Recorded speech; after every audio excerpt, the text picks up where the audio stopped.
तो वहीं आगामी विधानसभा चुनाव के लिए भाजपा ने तैयारी शुरू कर दी है। इसी के मद्देनजर भारतीय जनता पार्टी ने 5 राज्यों में चुनाव प्रभारियों को नियुक्त कर दिया है। 2022 में उत्तर प्रदेश में होने वाले विधानसभा चुनाव के लिए धर्मेंद्र प्रधान को चुनाव प्रभारी बनाया गया है, तो वहीं अनुराग ठाकुर, सरोज पांडे, अर्जुन राम मेघवाल को सह प्रभारी बनाया गया है। इसके अलावा गजेंद्र सिंह शेखावत को पंजाब चुनाव प्रभारी बनाया गया है। प्रहलाद जोशी को उत्तराखंड, भूपेंद्र यादव को मणिपुर, देवेंद्र फडणवीस को गोवा में जिम्मेदारी सौंपी गई है।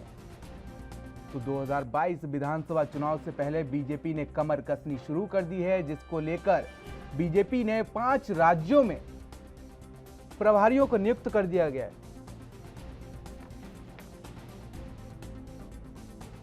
तो आपको बता दें कि केंद्रीय मंत्री धर्मेंद्र प्रधान को भी बड़ी जिम्मेदारी सौंपी गई है। विधानसभा चुनाव को लेकर बीजेपी ने कमर कस ली है। 5 राज्यों में बीजेपी ने अपने प्रभारी नियुक्त कर दिए हैं। प्रभारी के साथ सह प्रभारी भी नियुक्त कर दिए गए हैं। तो कहीं ना कहीं बीजेपी आगामी 2022 विधानसभा चुनाव को लेकर रणनीति बनाती नजर आ रही है, जिसके चलते 2022 में उत्तर प्रदेश में होने वाले विधानसभा चुनाव के लिए धर्मेंद्र प्रधान को चुनाव प्रभारी बना दिया गया है।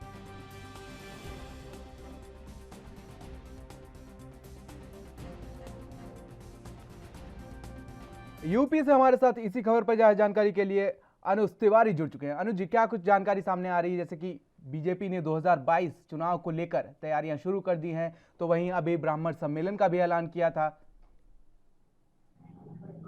जी, मैं आपको बताऊं कि जिस तरह से धीरे धीरे 2022 का समय करीब आता चला जा रहा है, ऐसे स्थिति में कहीं ना कहीं जमीनी स्तर पर सभी पार्टियां अपने खेमों को लेकर के उतर चुकी हैं। रैलियां भी धीरे धीरे अब शुरू होने वाली हैं। धीरे धीरे कहीं ना कहीं यूपी के अंदर सभी पार्टियों की रैलियां भी शुरू हो जाएंगी और साथ ही साथ उन पार्टियों के दिग्गज भी उन रैलियों में शामिल होकर के जनता को अपने तरफ आकर्षित करने के लिए शुरुआत कर देंगे। क्योंकि ये एक मेला है, ये एक उत्सव है चुनाव का, 2022 चुनाव का ये उत्सव शुरू होने वाला है। अब अगर हम बात करते हैं पार्टियों की, तो उत्तर प्रदेश में भाजपा एक ऐसी पार्टी आई है कि जो पिछली बार भी बहुत ही अलग तरीके से एकदम निखर के आई थी और उन्होंने बिल्कुल स्पष्ट बता दिया था कि ऐसा नहीं कि भाजपा में लोग नहीं बचे हैं या भाजपा में कुछ ऐसी नीतियां नहीं बची हैं जिसकी वजह से भाजपा ना आ पाए। क्योंकि अगर देखा जाए यूपी चुनाव की बात करें तो पिछले काफी वर्षों से भाजपा की सरकार उत्तर प्रदेश में नहीं आई थी, लेकिन इस बार ऐसा देखने को मिला है कि जिस तरह से भाजपा ने पूर्ण बहुमत लेकर के उत्तर प्रदेश के अंदर चुनाव जीता और 2017 का चुनाव जीता। 2017 का चुनाव जीतने के बाद योगी आदित्यनाथ को मुख्यमंत्री बनाया गया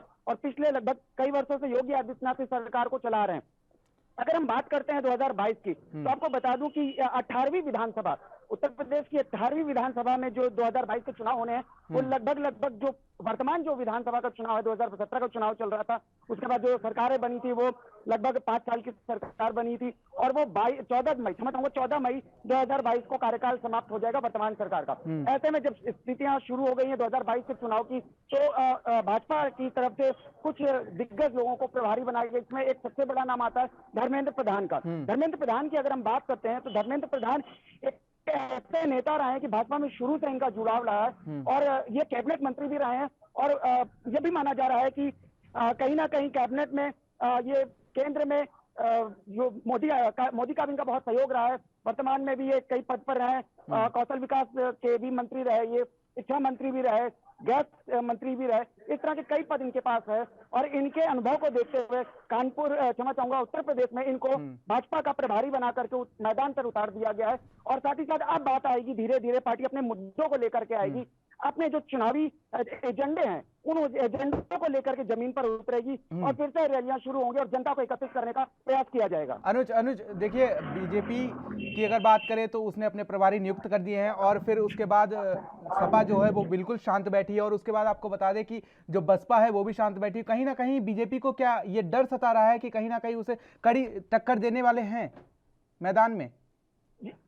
जी, देखिए, अगर आप बात करते हैं उत्तर प्रदेश की, तो उत्तर प्रदेश में इसमें कोई दो राय नहीं है कि उत्तर प्रदेश में सपा ने भी अपनी एक अच्छी पैठ बना रखी है और उस पैठ के लिए कहीं ना कहीं उत्तर प्रदेश का चुनाव अगर उन्हें जीतना है, भारतीय जनता पार्टी को उत्तर प्रदेश में फिर से चुनाव जीतना है, तो उनको पूर्ण रूप से पहले से तैयारी करके बैठनी पड़ेगी और जिसकी तैयारी वो लगभग कर चुके हैं और जिसकी तैयारी की बागडोर जो है वो धर्मेंद्र प्रधान को सौंप दी गई है कि अब वो आप आगे की रणनीतियां तय करेंगे। और साथ ही साथ अगर हम बात करते हैं सपा की, तो सपा में अगर हम बात करते हैं उत्तर प्रदेश की, तो उत्तर प्रदेश में कुछ ऐसी प्रमुख पार्टियां हैं जो इस चुनाव में एक अच्छा कहीं ना कहीं रोल निभा सकती हैं, जिनमें सबसे पहला भारतीय जनता पार्टी हुआ, फिर उसके बाद सपा हुई, और उसके बाद बसपा हुई, और अपना दल। इसके साथ ही साथ अब एक नई पार्टी इस बार देखा गया है कि प्रगतिशील पार्टी, जिसके मुखिया शिवपाल सिंह यादव जी हैं। तो ये जो सपा में जो बीच में एक बंटवारा हुआ था चाचा और भतीजे का, जो एक बंटवारा, उसको कहीं ना कहीं सपा का एक जो कमी है, अगर भाजपा इस बात को देख रही है कि ये जो कमी है,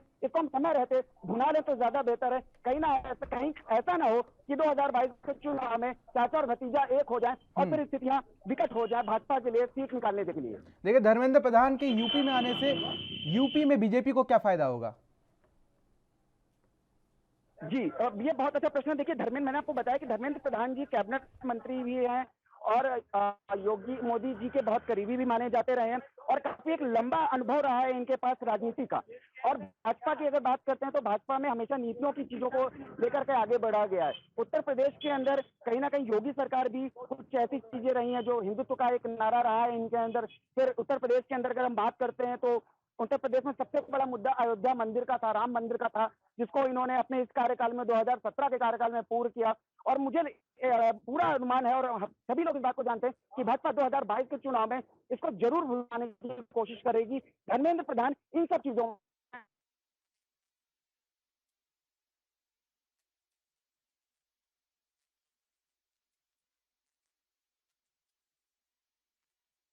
शुक्रिया अनुज तमाम जानकारी के लिए, हमारे साथ जुड़ने के लिए। तो आपको बता दें कि यूपी में धर्मेंद्र प्रधान को ये जिम्मेदारी सौंप दी गई है, बीजेपी ने उन्हें ये जिम्मेदारी सौंपी है।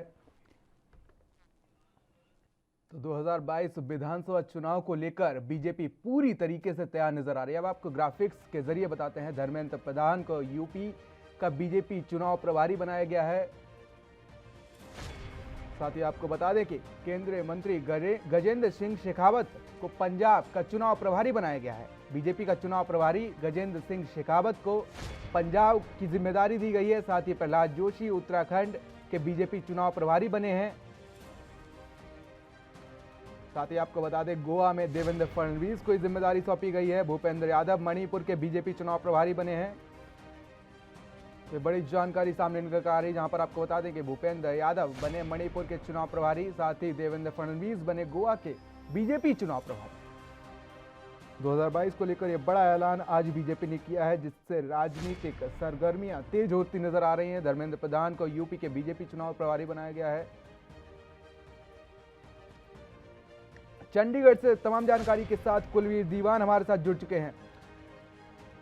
गजेंद्र सिंह शेखावत को पंजाब चुनाव प्रभारी बनाया गया है बीजेपी का। गजेंद्र जी को ये बड़ी जिम्मेदारी सौंपी गई है। कुलवीर दीवान जी, क्या कुछ जानकारी निकल कर आया सामने? पंजाब, क्योंकि राज्य हैं उनके साथ ही पंजाब में भी विधानसभा चुनाव है, और पंजाब में डबल चुनौती जो है वो इसलिए भी है भारतीय जनता पार्टी के सामने। आंदोलन जो है वो सबसे ज्यादा यदि भारतीय जनता पार्टी को कोई पा रहा है सरकार को। जी जी, तो धर्मेंद्र प्रधान देखिए, पंजाब एक ऐसा राज्य है जहां पर जी बिल्कुल, गजेंद्र जो चौहान है यहाँ पर उनको प्रभारी बनाया गया है, और कहीं ना कहीं पंजाब इसलिए भी चुनौती है भारतीय जनता जो योगदान है वो किसानों का रहा है। और यहाँ पर भारतीय जनता पार्टी के लिए दूसरी चुनौती ये है कि इस बार जो अलायंस था श्रोमणी अकाली दल से वो टूट चुका है। यानी भारतीय जनता पार्टी को यहाँ पर अब डबल मोड़ पे मेहनत करनी पड़ेगी। लेकिन चुनौती जो है वो सबसे बड़ी किसान आंदोलन की आग है, वो कहीं ना कहीं वो रूप से भारतीय जनता पार्टी को पंजाब में लग रहा है। आपने देखा होगा कि पिछले काफी समय से जहाँ भी भारतीय जनता पार्टी के नेताओं के या भारतीय जनता पार्टी के प्रोग्राम होते हैं, उनका बहिष्कार करने के लिए किसान जो है वो पहुंच जाते हैं। हालांकि भारतीय जनता पार्टी जो है वो ये आरोप लगा रही है कि जो विपक्षी पार्टियां हैं, चाहे वो सत्तारूढ़ कांग्रेस हो, श्रोमणी अकाली दल हो या आम आदमी पार्टी हो, ये उनकी शरारत है कि भारतीय जनता पार्टी को बदनाम करने के लिए इस तरह के अच्छे हथकंडे जो है वो विपक्षी पार्टियां, जो विरोधी पार्टियां हैं वो अपना रही हैं। लेकिन जो हालात हैं तो वो निश्चित तौर पर ये इशारा करते हैं भारतीय जनता पार्टी को कि एक बड़ी चुनौती जो है वो विधानसभा चुनाव में भारतीय जनता पार्टी के साथ। शुक्रिया कुलवीर तमाम जानकारी के लिए। तो आप अब ये बड़ी जानकारी सामने निकल कर आ रही है कि आखिर इसका क्या फायदा बीजेपी को मिलेगा, जो उन्होंने 5 राज्यों के जो प्रभारी हैं वो नियुक्त कर दिए हैं।